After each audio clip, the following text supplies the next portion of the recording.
Today's guest, Greta Uehling, is a professor at the University of Michigan. She is the author of Decolonizing Ukraine, the Indigenous People of Crimea, and Pathways to Freedom. Welcome to the show. Thanks for having me. Why don't you go ahead and give us a little bit of a summary of the book, and we'll launch right into it. Okay, so I was motivated to write this book when I realized that the literature and public awareness about Russia's war on Ukraine are incomplete. And they're incomplete because they don't take into account the Indigenous people or the longer term history of Ukraine. And so basically the structure of the book as a whole is like a window on the Russian occupation of Crimea that began in 2014, continues today through the eyes of the people who experienced it directly, some, but not all of whom fled. And so there's basically like three sections at the core of it. The first core section of the book is about what happens when Russia occupies Crimea through completely nefarious and illegitimate means. And there is a precipitous decline in human rights and civil liberties. So I talk about that, the sense of uncanny weirdness that takes hold that in some striking ways parallels what many Americans that I know are experiencing right now, and the population displacement that results. The middle section picks up with people once they're they've left Russian occupied Crimea, they're in government controlled Ukraine, and that section is about coalescing around common Ukrainian values. And this is especially significant for the indigenous Crimean Tatars because they had previously sort of been viewed as these like racialized others, right? So they were not accepted, they were very marginalized and discriminated against. And so this is this fabulous opportunity for them to realize exactly how much they have in common, both, historically, culturally, politically, their common oppression under the Soviet Union. And they really coalesce around sort of mutually grieving their oppression during the Soviet era, but also it's around values, right? Like the values of the Ukrainian Revolution, democracy, civil liberties, human rights, fighting against corruption. And then, so that's the middle section. And then the third, like, core section says, well, meanwhile, Crimea is still occupied. And so the third core section looks at, okay, well, what were the forms of political resistance?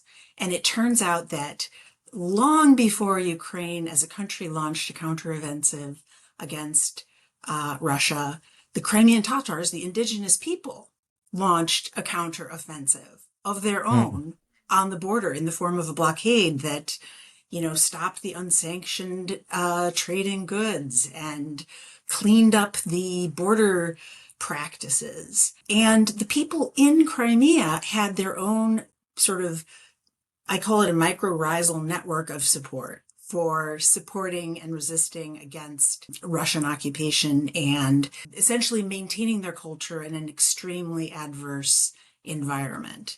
So that's really a summary of the book.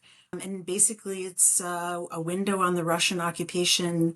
I think that it's probably current events only amplify its findings because, Ukraine has been in this process of ridding itself of Russian domination and these Russian colonial attitudes. And now it's almost like a double effect with the Trump administration, at least for now, appearing to side with Russia, right? So it's the United States is taking a very, economically colonialistic approach to the territories, all of the territories that it seeks to dominate.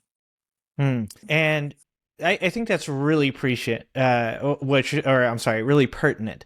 What you're saying there about the people having something in common with what's going on with what we're experiencing today, and fighting back. And you spent some time over in Ukraine, correct? Yeah, I mean, I've been going there since the 90s. I lived there for a year and a half consecutively in Crimea. Mm-hmm. And I'm in touch with the people that I came to know, like at that time, like pretty much, daily, weekly, if not daily. And then between 2015 and 2017, I was a Fulbright scholar over there. And then I went back in 2018. So I've been over there quite a bit. While I was a Fulbright scholar, in order to like capture as many views as I could, I traveled quite a bit. I went to the eastern, front lines, the south, like the border of Crimea, from Crimea, the west, the capital city, Kiev. So this Mm-hmm. book is like it's really the culmination of like, 25 years of living and working and interacting with Ukrainians. Nice. And I don't know if you know of a there's another content creator. His name is Dylan Burns, and he does content creation where he goes over to Ukraine and spends a lot of time on the front lines working in Ukraine, covering stories on the ground with these people. And I think that that's a huge part of getting Americans to recognize what's going on over there and finding some kind of some bridge between Americans and Ukrainians, as we oftentimes hear from Americans that they don't want their money being sent over there. They don't know how their money's being used, things like that. And I think that that has really led to a disconnect among Americans, and why it's important for Americans to stand in solidarity with Ukrainians. What would you say to people that are concerned about, their tax dollars being used for this, that they're a world away and there's not much for us to be concerned about? What would you say to those people? Hmm.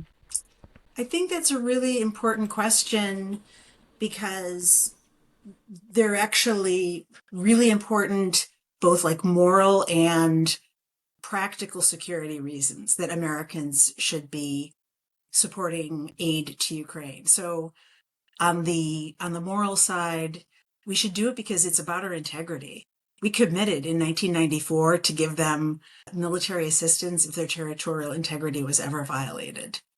But it might be helpful in addition to those like moral and integrity considerations to remember that the war on Ukraine touches upon our political security, right? Russia is well known to have interfered in our elections. It touches upon our food security in the world, right? There's a lot of the food coming out of those Black Sea ports. Yeah. Um, so that has to do with, global well-being. It has to do with energy security, right? Russia has struck nuclear power facilities in Ukraine, huge ones, completely disregarding the repercussions that might have for the world as a whole. And then we could go into, just a lot of considerations about what it means if Russia is not stopped in Ukraine, what it means for like Western Europe as a whole. And it's essentially like I think a really good way to think about aid to Ukraine is it's actually the fastest and the cheapest method for reestablishing global security. Hmm. Yeah, and I think that Fastest and cheapest. the fastest and the cheapest should appeal to certain people. And I think the humanitarian part of it is obviously, in my opinion, the most important part, right? But Yeah. obviously, America is made up of, as we now know after this election, 40 or 50%, of one side and 50% of the other. And I've even ran into, on occasion, people that tend to lean left with their politics, but we're concerned about how the money is used. And there's a lot of disinformation when it comes to Ukraine, specifically in our country right now. Disinformation is a real problem. And they get caught up in some of these stories of the weapons went missing, or the money isn't being used, and it's they have corruption and all these things.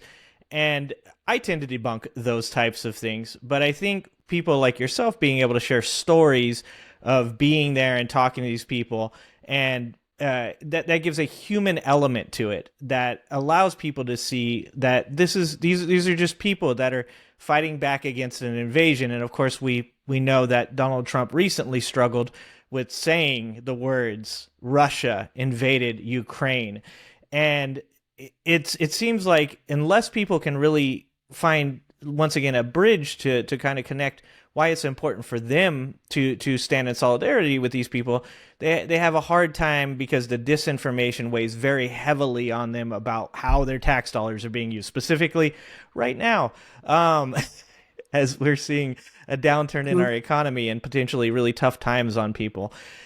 You did for this book quite a few interviews for the book, correct? Yeah, I did 90 interviews related to Crimea for this book. And so it was, young people, old people, politically active people, people who said, I'm completely apolitical and I don't want to Mm. talk about politics, but I'll talk about anything else with you, right? Like, so it was really a spectrum of people. And, you know, so you just mentioned like misinformation, Mm-hmm. right? And I think that's so important because when Russia occupied Crimea, they didn't need to control people militarily because they controlled them with misinformation. And actually, a population is much easier to control by using their thoughts than weapons. And so basically, it shut down all the diversity of news sources that was available, gave them only Russian disinformation, and that was part of how they secured that territory. And so people will do very well to like triangulate their news sources and get it from more than one place. And also, like as you point out, like the getting it, listening to people who have lived through these events is really incredibly valuable. Yeah. It humanizes it, and that's I think when we're a world away from people and we tend to only see headlines, specifically ones that are targeted at us, dependent on our political affiliations. As we all know, the algorithms within the internet tend to feed us things that we want to hear and not things that disagree with us. I recently saw a video that a Ukrainian reporter did where she was going around and showing a video of Joe Rogan, where Joe Rogan had spoken really poorly about Zelensky. I think it was before the election was over and Biden was still in office.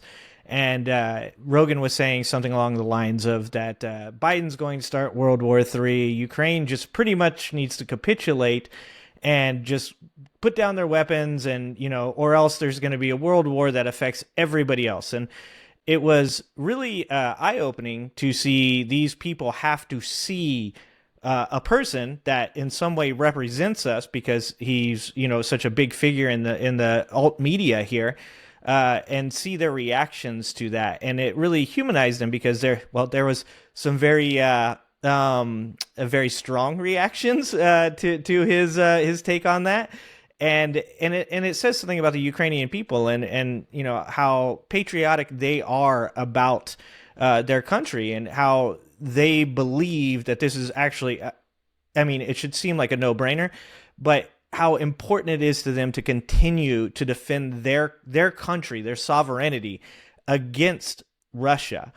What would you say is the repercussions of Ukraine doing what Joe Rogan wanted to do, just lay down their weapons and just give up and let Russia come in and take over? Hmm.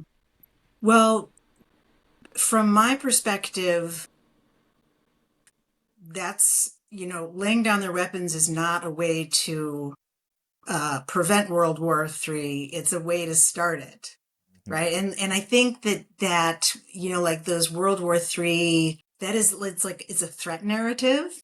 Yep. It's escalatory, and it's not really very constructive in this situation. I think that many Americans might be surprised by just how much they have in common with Ukrainians who, the revolution of dignity was all about freedom, freedom of thought, freedom of speech, freedom of religion. And that is a big part of what they're fighting for, right? Like they don't want to see that being bulldozered over by Russian laws, the Russian military. And so I think it's that, it's actually the opposite of what you just described. And really the stability of the world depends on Ukraine as, free, independent, able to defend itself with arms. That is our biggest and most assured security guarantee. When I went to the blockade, these Crimean Tatars decided that, in collaboration with other Ukrainians, they wanted to push back Russian control over the peninsula. And Mm. this was at a time when many Ukrainians even had sort of accepted the occupation of Crimea as a fait accompli. And I wondered, like, well, why are they they're willing to risk their lives, right? They've erected watchtowers, they've set up an encampment, they've put their lives there to do this. And a big part of the motivation is a sense of responsibility and duty to uphold their ancestors' values, their own values, the future for their children. That's a big part of it, right? And if we want to talk about Indigenous people, right, like America, the United States has their own experience with native peoples, but in Ukraine, it works very similarly, right? Like they have a very strong relationship to the land, and they consider it their responsibility to care for that land, right? It's their ethical responsibility to protect that land. Like they don't own the land, but they belong to the land. And so they have to keep that relationship intact. Yeah, and one of the things that I learned, because I'm a big fan of world history and specifically military conflict, so bit of World War II and all that business. And one of the things I learned from that time was some of the atrocities that during Stalin's reign had happened to Ukraine, including the taking of food and leaving Ukrainians to a place where they ended up. There was stories of cannibalization. There was the government coming in and just stealing all of their food because they wouldn't capitulate. They wouldn't give in. And then obviously towards the end of World War II, and then Stalin taking over, we all know about the gulags and many Ukrainians that were sent there.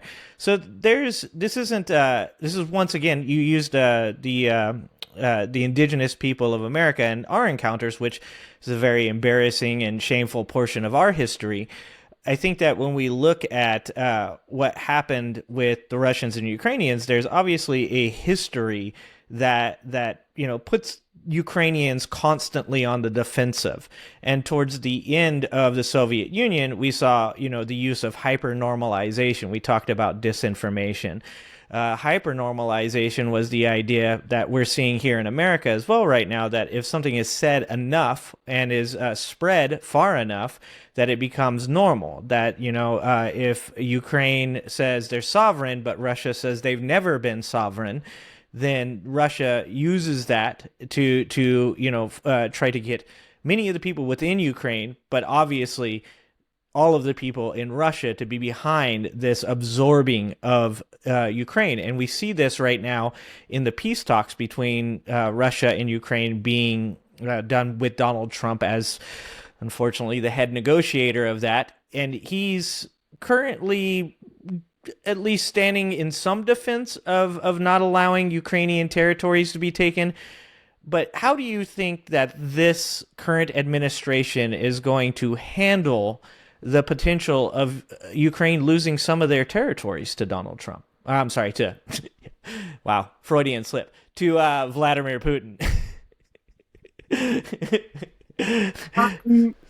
It's very important for a full Ukrainian victory for them to regain all of their territory. And I don't know whether or not the American administration will ever assert that as a goal, but I like to think about it as a question of time. I like to think of it as a process in which the first objective is to for Ukraine to be secure, right? For there to be a durable ceasefire. And the most important thing there is for the United States administration not to recognize the illegally occupied territories as legitimately Russian, right? We need to maintain, like, this whole conversation. I've been using the word occupation instead of annexation. You could also use the word like illegal annexation, right? But I think everything and anything we can do to avoid giving those occupied territories any legitimacy because they were taken through such illegitimate means and that it was a violation of international law that they were taken. I think that is also important while, steps are being established to fully regain the territory over time, right? And I don't think this is a process that can happen in one day or 1 year. This is a very, very long process. And Um, do you under or do you include Crimea when you say that? When you say the return of territories to Ukraine, do you include Crimea as well? I do include Crimea, and I think it's important when we think about Crimea. You mentioned a few minutes ago World War II, and of course Crimea was occupied during World War II, and that shaped its history profoundly. But when we look at Crimea, the first thing we have to acknowledge is that, up until 1783, Crimean Tatar was the lingua franca. The population of Crimean Tatars was in the high 90s, and the Crimean Tatars had a independent state that was far larger than just the peninsula, and it was really only as a result of Russian colonization, like this sort of settler colonialism, that the population of Crimean Tatars was gradually replaced with the Slavic population, right? And then, of course, right after World War II, the entire Crimean Tatar population is deported to Soviet Central Asia. They return when Crimea becomes part of Ukraine, when it becomes independent in the early 90s. And then, of course, the occupation, the second, like the recolonization happens in 2014. So if we think in longer historical terms, and I'm not saying that we should go back to the Middle Ages or 1783, but I think that thinking of Crimea historically reveals the larger picture, right? The overarching logic that's operating both in the United States with respect to its foreign policy and Russia with respect to its foreign policy. Basically, the strategy is the same, right? Military occupation, human rights disappear, dissidents are jailed or disappeared. There's misinformation, disinformation. In the case of Crimea, Ukraine, of course, hundreds of thousands of children are deported to the other country and made into the other nationality.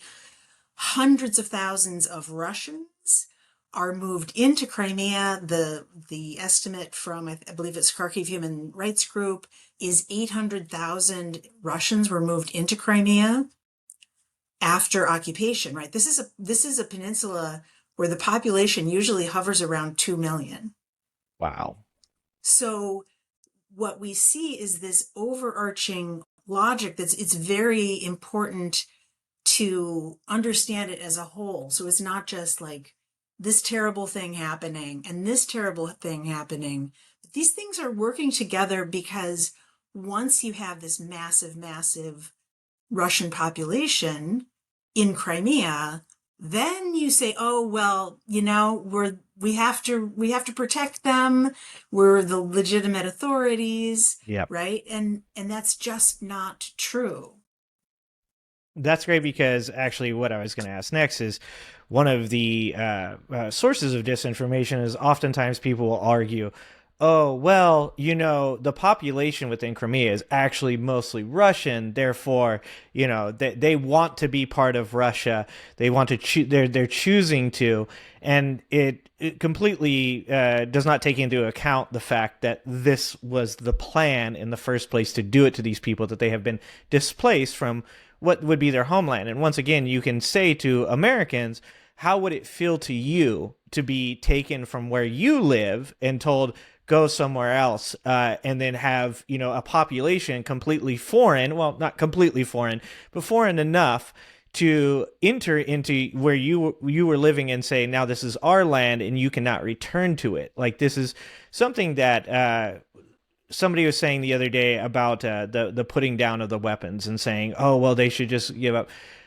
Somebody said, well, what state would you be willing to give up?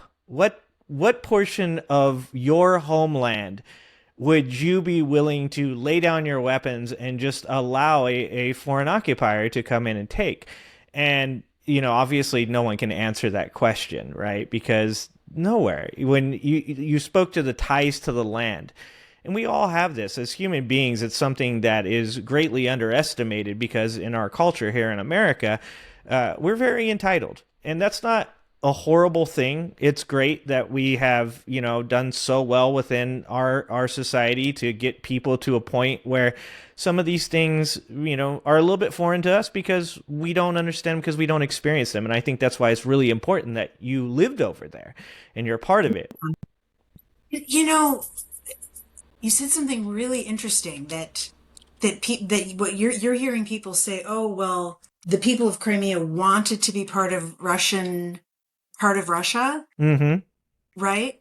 So that's a really interesting claim because we because it is so shut down, because it is so controlled, there is no way to know what they wanted. There is Yes. no possible way. There is no legitimate survey. It's not like Gallup can call and say, what do you think? Right? It's Yeah. not going to work. People are so frightened that they will refuse. Like there's been many attempts to do such a survey, and people either refuse to answer the Mm-hmm. questions, or they're part of the Russian administration and it's in their interest to say, yes, we really wanted to be part of Russia, right?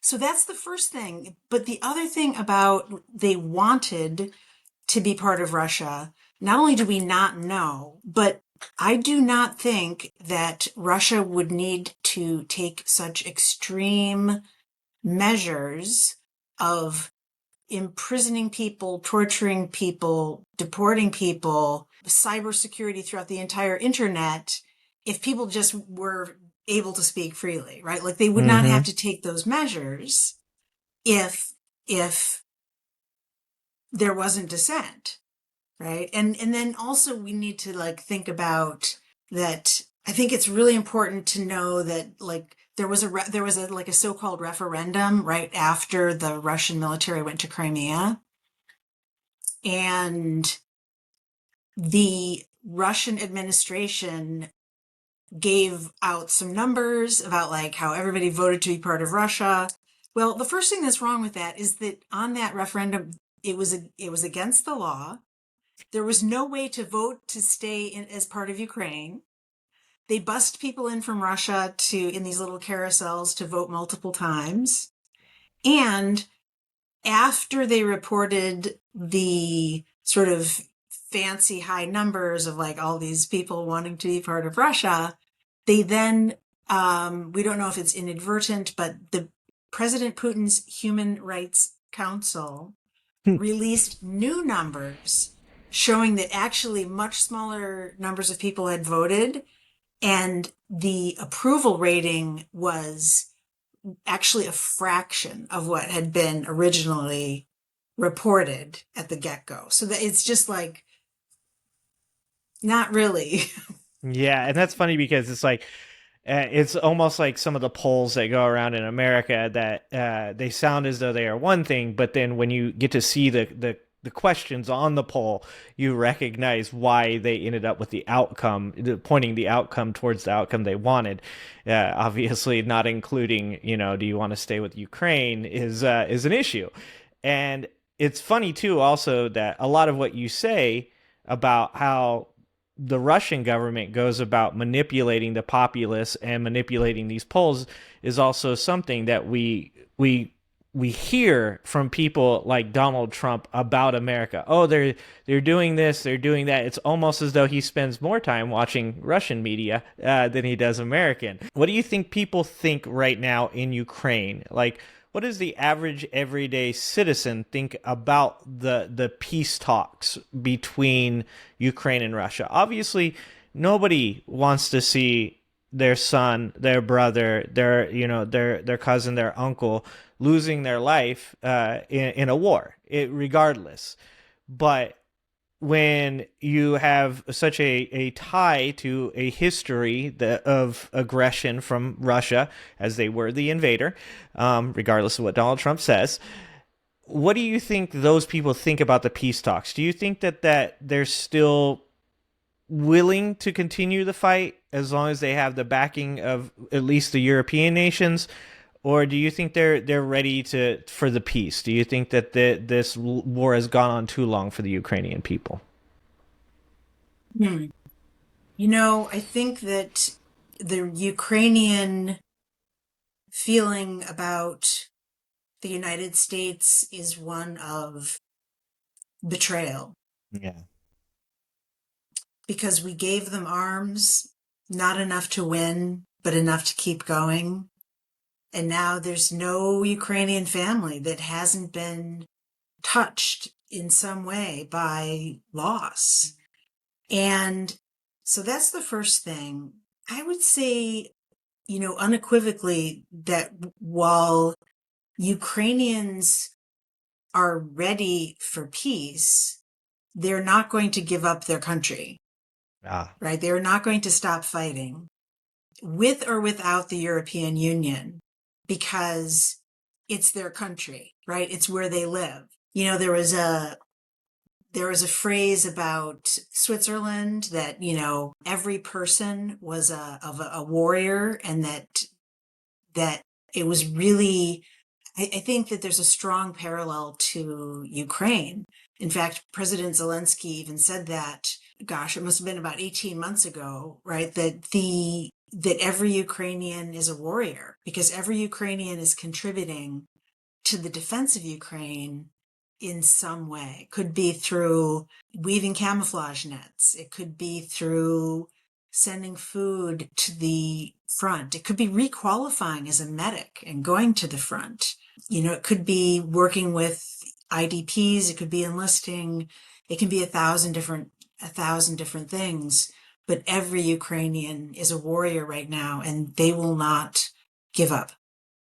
And you would think Americans could they could find once again some solidarity in that, as we saw that in World War II with America. It was a time where women at that time weren't in the workforce and had stepped up and really started to take on the jobs, and there was such a unity during that time. In fact, though there were other issues in America around that time, it was one of the times that America was the most bonded together. And there's a real, at least on my part, an understanding of why you would do that. Because exactly what you're saying is that you have something to defend. You have something you're concerned that can be taken away from you. Your very history, your culture, everything that makes you who you are is now at stake.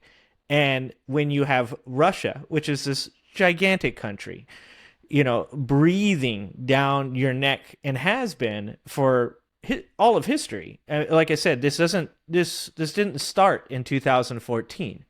This started a long time ago, and the way that the aggression from Russia has been made out to be more about, Kiev is a part of Russia and needs to be brought back in and all that.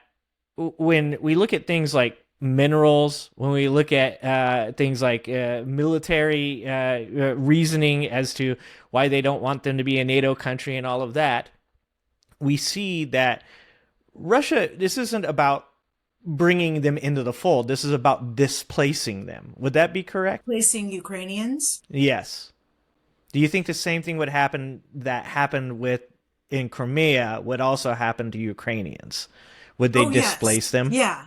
Yeah. And Yeah. that's, I mean, that's part of what I think is important about understanding the intention of Vladimir Putin, Mm-hmm. which is to eliminate modern Ukraine, Exactly. right? Basically, to dominate it militarily, dominate it culturally. There was when Crimea was first occupied, they started talking about it in terms of like hybrid deportation.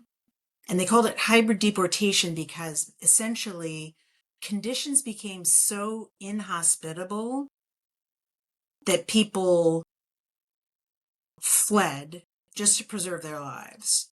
Wow. Right? Like it's sort of, you didn't have to deport them physically because the Mm-hmm. conditions were so terrible inside the country, inside the peninsula, that people left. And I think that you made a point about like social cohesion in the United States during World War II. And it's a really important analogy, I think, to what's happening with Ukraine today, right? Like one of the things that I try to say in the book is that like if you take this combination of a revolution followed by population displacement that brings people that were previously not in contact with each other together, it's an incredible opportunity to build social cohesion. And one of the things I try to say is that like whereas Ukrainians used to think of their identity as something that was ethnic, once they realized the extent to which the Crimean Tatars, who are Turkic speaking, they're Muslim, some of them have darker skin or different features. Once they realized that actually they shared the same values, Yep. then they were able to work together in ways that were really powerful. And so the Crimean Tatars have been like working on have provided intellectual leadership for how to decolonize the formerly occupied territories, and also its moral justification. But I think that your point about cohesion is really insightful. Yeah, and fear of the other, and I've always said this, when you have displacement of people, right? So if you're going to displace the Ukrainians, first of all, that doesn't just affect Ukraine, it also affects the bordering countries, right? Because those people, as you said, much like our government right now, if you work within the government, they're making it really hard for you to work there and forcing people out, right? It's the same thing with what you're talking about with Crimea. Is it's we're not making these people leave, but they are. They're just doing it through means that are not you can't point specifically to and say, well, hey, you forced them out. Oh no, they chose to leave. There's repercussions to forcing these people into these other countries. Obviously, that causes issues with those countries as they try to be humanitarian and open their borders to bring these people in. Obviously, these people are, victims of tragedy, just like people coming across our border that are running from countries that have humanitarian crises as well. And the fear of the other, the only way to combat fear of the other is through either finding a common cause or education. And if there's any silver lining to this situation, I think that in some way, Vladimir Putin is causing a bit of a uniting of peoples that possibly would have maybe taken longer, right? Like if you had just, as we have here in this country, had immigrants coming into the country and you have all this disinformation about who they are and what they do and what they're stealing, then you tend to have this rift between people. But the silver lining of what's going on now is, as you said, now you have the Tatars coming in and saying, well, here's how we fought against this. How can we help to make this? Because this is our home too now. Do you feel like that's really uniting those people? So a Ukrainian artist designed this cover because both Crimean Tatars and Ukrainians use like plant motifs Mm. in their embroidery, jewelry, weaving, pottery, art, right? So this is a pomegranate which symbolizes life. That's But awesome. yeah, so and then there's, you probably can't see it, but you can see the Crimean Peninsula right here. Mm. But then the thing that's kind of interesting about this title is if you stare at it long enough, you see that there's a yellow T embedded in here, right? Oh, okay. Yeah. And the yellow T is the symbol of the modern Crimean Tatar flag. Mm. So it's like a visual metaphor that when we look at Ukraine as a whole, this multi-ethnic, multi-religious, multilingual society, it's important to keep the Crimean Tatars in the picture as part of that multicultural, multi-ethnic society. It's important to keep them in focus. They're not always at the forefront, but it's important to see that they're actually part of the fabric.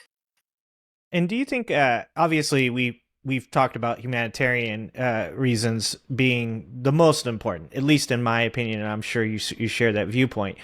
But we also, at one point or another, convinced Ukraine to give up their defense systems. Correct? We denuclearized Ukraine and had them, in fact, give those weapons to Russia.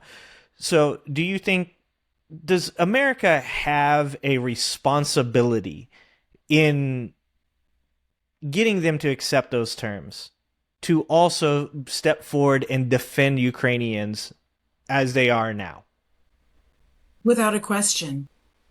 Without a Awesome. question. Yeah, the surrender of their nuclear weapons was part of the Budapest Memorandum in 1994, and we made security assurances.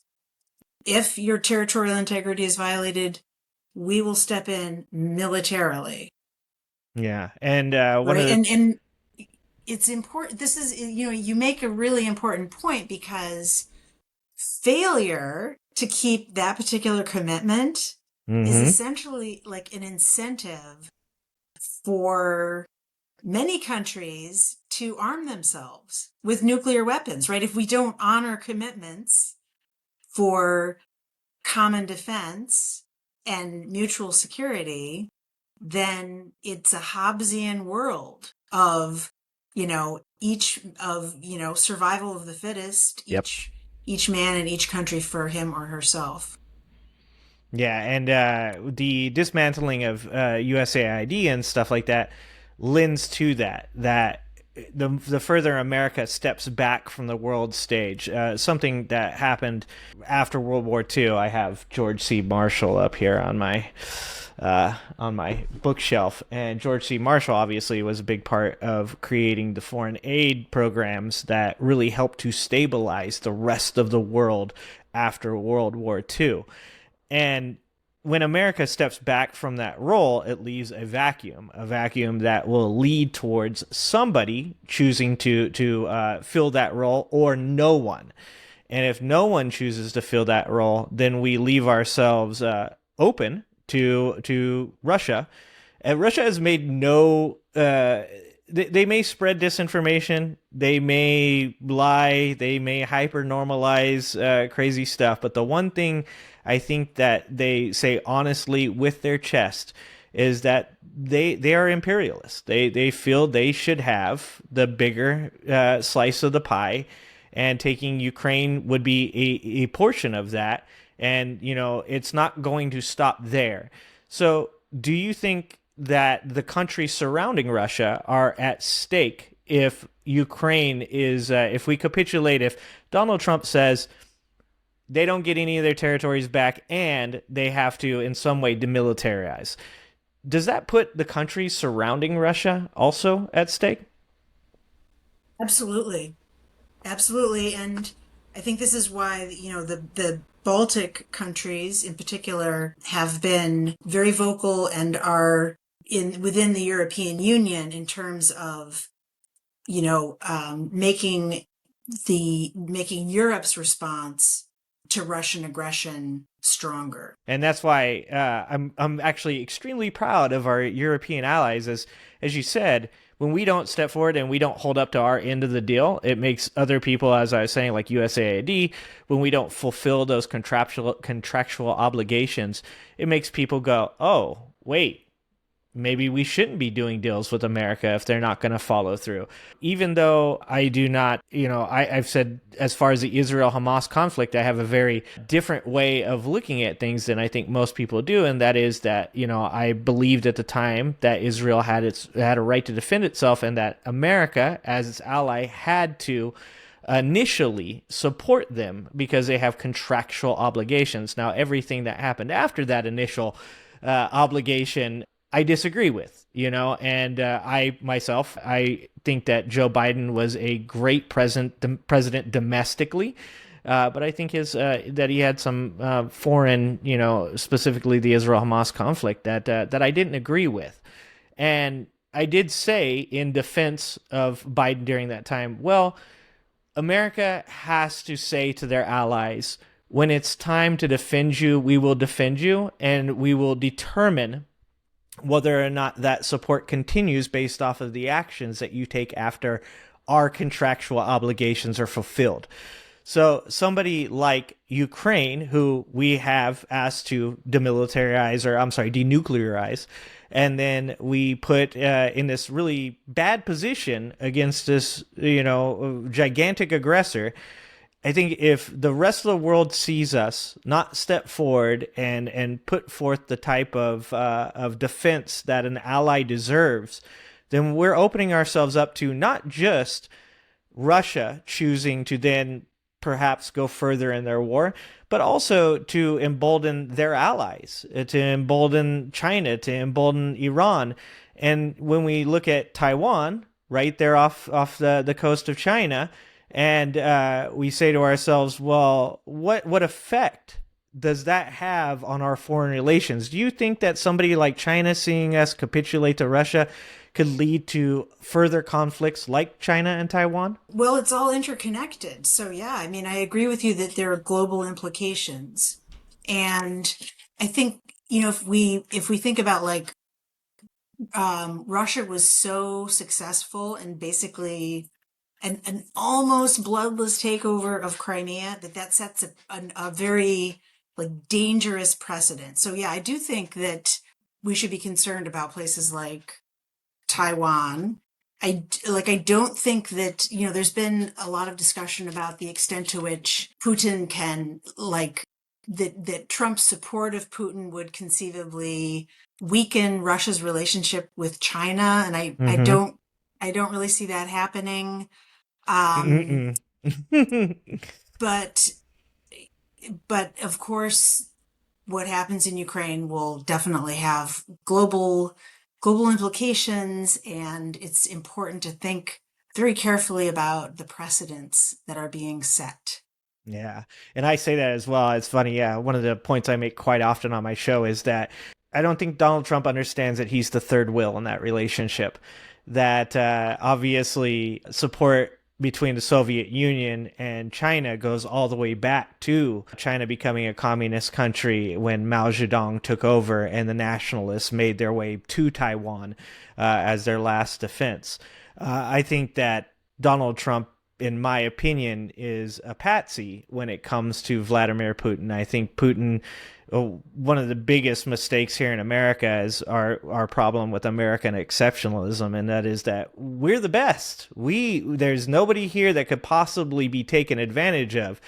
Donald Trump's the president of the United States, therefore he's the big man in this conversation. And I think that's completely discounting the fact that Vladimir Putin was an ex-KGB, a ruthless dictator, and someone who is used to being able to take people like Donald Trump who have a real issue with being controlled by their ego and their narcissism and use them to their advantage. And I think, at the end of the day, I think when you see the relationship between Putin and China, that you're going to end up with Donald Trump being left out in the cold. Hmm. Do you Hmm. think Donald Trump, do you think that he thinks he's going to get potentially out of these peace talks access to the minerals within Ukraine? I don't know what President Trump thinks. What I think about those minerals is that Ukraine is entitled to our security assurances and our military support, and that they should not have to pay for that military support, and that those minerals actually like represent an opportunity for economic development, right? Going back again to this idea that a free, independent, prosperous Ukraine is actually, it's in European interests, it's in American interests, right? And so those minerals could be an opportunity for mutual development, for rebuilding the country. I don't think that they should be extracted by the United States. And I think that, you were mentioning the President of the United States' prominent role in these Mm-hmm. negotiations. And really, the only reason for that is the military might of the United States, right, that hangs in the balance. And so, something that I think is profoundly unfortunate is this idea that there's this attitude that I think is really dangerous, that the United States underestimates Ukraine and overestimates Russia, right? Like Yeah. Ukraine has made battlefield innovations that have reshaped the face of modern warfare. With drones, with all kinds of technology, they're innovating at a speed that is beyond the imagination. They have wealth, and to attempt to strip them of their dignity by not including them in negotiations, I think is would be very, very unfortunate. I think that there's no peace that is attainable without Ukraine's active participation. Yeah, and the innovation of the Ukrainians is really something to behold. It really is. It's something that any person, regardless of ethnicity or culture or country, should be proud to see. And it's something that we, as a country, should be well aware of after our disastrous war in Vietnam. And that is when you push certain people to a place where they have where necessity begets innovation. You go from needing living your life, doing the things you do every day, to now your very life, the lives of your loved ones, the country that the land that you love, that you're beholden to. When that happens, you do things that potentially you may never have done ever in your life without it. And the reason I bring that up is because I truly believe that Donald Trump thinks that in forcing these peace talks into a way that Putin comes out ahead, as I do believe that he thinks he's creating a relationship with Putin that potentially is beneficial to either himself, financially, or even to his legacy. Is that I do believe that he thinks that Vladimir Putin will give him access to those minerals, and I think that once again he's going to be left out in the cold. I think he may get a promise from Putin. Putin might say, "Oh yeah, yeah, oh yeah, help us out, pull your troops out, and then I'll tell you what, we'll give you the best deals. We'll give you all the best deals." And Mhm. I think in the end, that's a mistake for America, and not only is it a mistake of negotiation, but it's also a mistake of humanity. We shouldn't be putting a value on Ukrainians' lives with minerals. We shouldn't be saying we'll negotiate a peace that is in some way beneficial to Russian people as long as we get to benefit financially from that. That is a Mhm. slippery slope. And once again, the rest of the world will see that and they will definitely take note. Mhm. I think this book that you've written is very important, specifically because it comes from a human side of the conflict. I think it's very important to all of the Americans to read books like this. As I shouted out Dylan Burns earlier in the show, I think that seeing his content and being there with the Ukrainian people and showing solidarity is very important to us. What would you say was the most important or impactful thing that you learned while writing this book? One thing that's really resonating with me as I watch what the United States is going through is something that a man named Nariman Jilial said. And Nariman lived in Crimea. He decided not to, he decided to stay and monitor the human rights situation. And at one point he traveled to Kiev to report about the human rights situation in Kiev, to some high level discussions. When he came back, he was falsely accused of being a terrorist, thrown Mm. in prison. Even that didn't stop him from speaking out.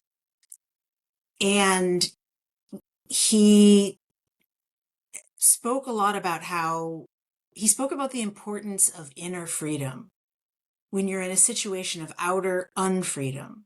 And I think that many Americans are entering into a phase of American history in which they're experiencing some outer freedom, outer unfreedom, right? They're Mm-hmm. experiencing these constraints in the things that they can say and the things that they can do. And Nariman Jilial placed a really big emphasis of about remaining free within, retaining your freedom of thought, because ultimately that is important to your future well-being, the well-being of your family, and the freedom of your country as a whole, not allowing your thoughts to be controlled by anybody else. Yeah, that's extremely important right now here in America. And we've had a historical reference to that during the Red Scare. We had a very pertinent historical reference to that during that time in which people became very scared to say things that they believed, and oftentimes were even afraid to say things that supported the people that they supported. And I genuinely believe Donald Trump and his connection through Roy Cohn to McCarthy, Joe McCarthy, he uses McCarthyism. He very much uses the same tactics, the insults towards authors. One of the things that you had said earlier brought up something to me, and that was, how what they hear over there, how controlled their media is, the Russians, how controlled the things they hear are. And when we have our president attacking the voice of America, just like Joe McCarthy attacked the Voice of America, a government program that is in some ways held accountable if it's not honest, if it doesn't tell the truth about what's going on in America and is projected out to the rest of the world. When we see people attacking that, it should be our first red flag that we are quickly making our way into a Russian type of situation where they're controlling the media and they don't want people to speak out. And hearing about that gentleman in Crimea should be something that every American does hear, because potentially our journalists may find themselves muzzled. Our content creators may find themselves muzzled. We've already seen our protesters being pulled off the street and deported, or at least detained, as they call it.